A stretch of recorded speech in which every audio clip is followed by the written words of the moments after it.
evolution of the stage 2 first came about wanting a feeling of like an all-rounder really. The stage 1 had more of a fuller rail and basic bottom contours, whereas the stage 2 kind of wanted a log to be able to perform in sort of like small waves but still be responsive off the tail and be a good nose rider.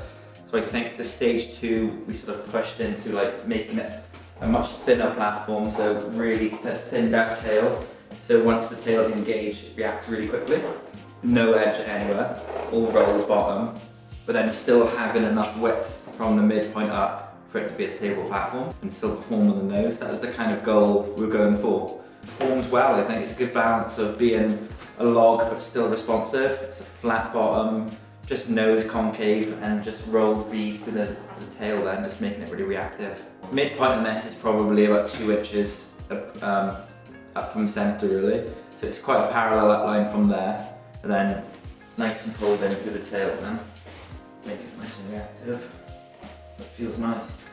That's what I've always enjoyed most is this model, I reckon, for being a good all-rounder really. Performance in slop up to sort of like 4 or 5 foot plus then really. It's kind of similar to the moose knuckle that Thomas have just brought out. Pretty narrow, 15.5 tail with an 18.25 nose. It's definitely the best of both worlds really. Whereas a lot of longboards you see these days have just got huge noses, really wide tails. They're good for going down the line on the nose, but probably not so easy to turn then. And the waves we have in the UK, you need to be able to turn and quickly set the nose right, so it needs to be quick and responsive really, I think. Although big wide noses are easy to nose ride, they're probably not the best once you're actually in a good pocket wave, because it's just too wide, the noses, like especially if it's a big bowly section.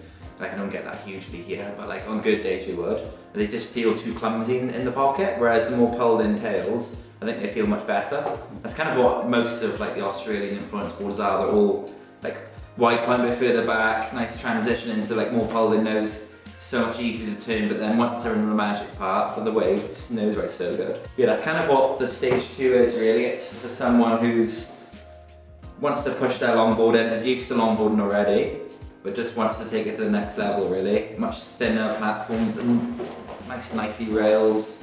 You can just put it under your arm and you instantly feel like, oh, this is a nice board, you know? Yeah, that's kind of the basis of it. Nice and flat, still got a nice pulled in tail, wide point a bit further than centre, so you've got a lot of stable platform to walk up the board. Super easy to set up nose rides and puts you where you want it really. That's the basis of it.